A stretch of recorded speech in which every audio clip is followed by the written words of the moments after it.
I never thought a simple text message could make my hands tremble like that. The message glowed on my phone screen, burning itself into my mind. You won't be joining us on the family cruise. My wife would prefer to keep it just family. The words came from my son, my only child. The same son I had gifted a fully paid house to just months ago. The house I spent sleepless nights securing for him. The house I poured my savings into, telling myself it was an investment in his happiness, his future. And in one cold, sterile message I was erased. I sat frozen, staring at the phone. The room felt smaller, the air heavier, my chest tight. I had sacrificed decades of my life for him. The scraped-together tuition, the down payment, the endless little loans I never asked to be paid back. And now, I wasn't family enough to join them. This is revenge twist. And if you've ever wondered what betrayal feels like when it comes from the very child you raised, lean in. Because this isn't just a story about heartbreak. It's about what happens when betrayal meets a mother's resolve. First, I tried to rationalize it. Maybe it wasn't his decision. Maybe his wife pressured him. Maybe there wasn't enough room on the cruise. My mind spun excuse after excuse, desperate to soften the blow. But the truth seeped in like poison. He had typed those words. He had chosen them. And worse, he hadn't even called. Just a text like canceling a dinner plan. I thought of the house I had signed over to him. I remembered sitting at that lawyer's desk, hands shaking as I transferred the deed. I'd smiled through my tears, telling him, "This is for you. For your family. I want you to have security." He had hugged me then, whispered, "Thank you, Mom. I'll never forget this." Funny how quickly never becomes already forgotten. For days, I replayed the moment in my head. Meals tasted like ash. Sleep never came. My apartment walls closed in around me. I was drowning in humiliation. The cruelest kind. The kind delivered by someone you love unconditionally. A week later, I visited my bank. My plan was to distract myself, to look at my savings and remind myself I wasn't destitute.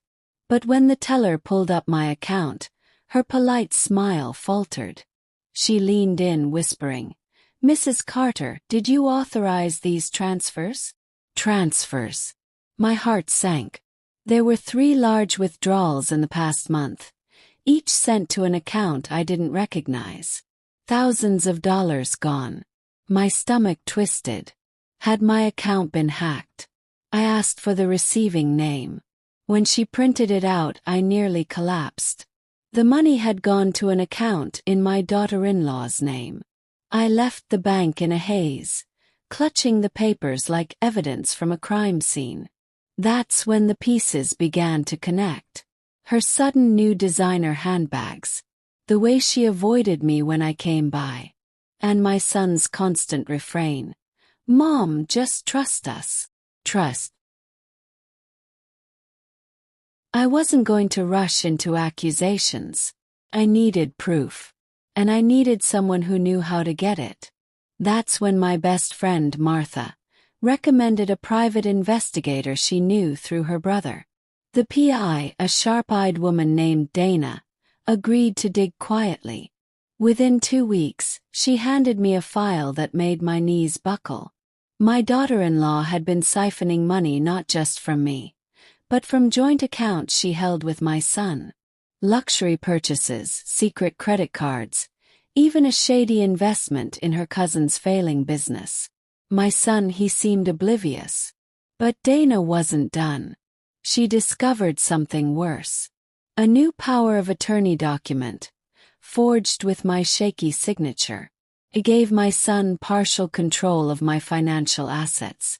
The notary was a friend of my daughter-in-law's cousin.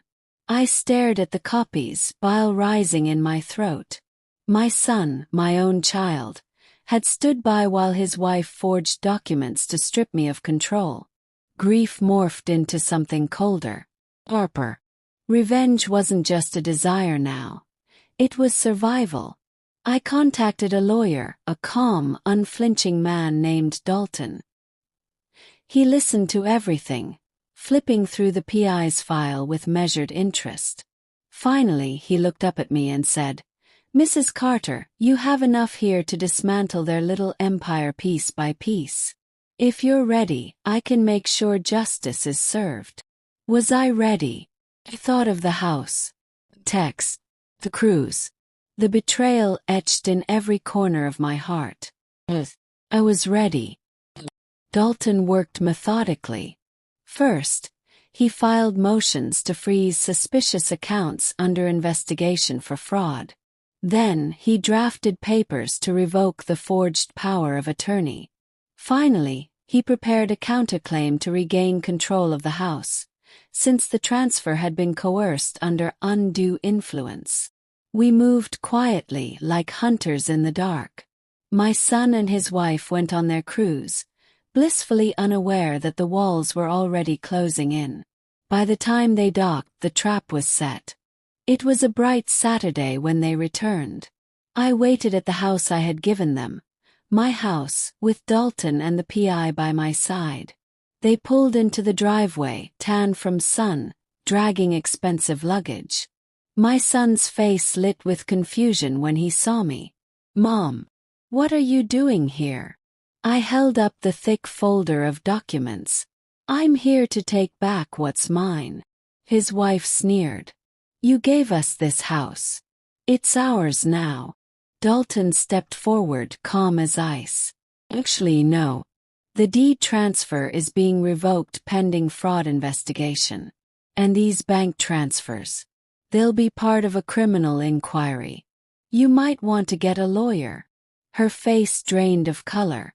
My son looked between us, panic flooding his features. "Mom, wait, we can talk about this." "No," I cut him off, my voice steady. "You made your choice when you sent that message. When you let her steal from me. Talking time is over." The movers arrived within the hour. My son watched in stunned silence as his wife's handbags, jewelry, and clothes were hauled out. The locks were changed. The sheriff posted notice. By sunset, the house was mine again. News spread quickly. Their friends whispered. Her family backed away. My son moved into a dingy rental, suddenly aware of the bills piling up. The luxury lifestyle was gone. I didn't block his number. I wanted him to see me ignoring his calls, to know what silence feels like. The same silence he had given me when he let his wife erase me from their lives. Weeks later, I received a letter from him. Apologies scrawled across pages, excuses tumbling into each other. I read every word, then dropped it into the shredder. Betrayal that deep has no rewind button. Now, when I sit in the living room of the house I reclaimed, I don't feel pride. Feel clarity. Betrayal doesn't just come from enemies. Sometimes it wears the face of the one you love most. But I learned something else. Silence is powerful. Patience is lethal. And revenge. Revenge is best served in paperwork, signatures, and the slam of a door locking behind you. They thought I was weak. They thought I was finished. They forgot I am a mother. And mothers don't break. We bend, we bleed, and then we rise. This was my story. And if you felt that sting in your chest, if you've ever been betrayed by the people you trusted most, remember. Justice has many forms. You're watching revenge twist. And here, betrayal always finds its punishment.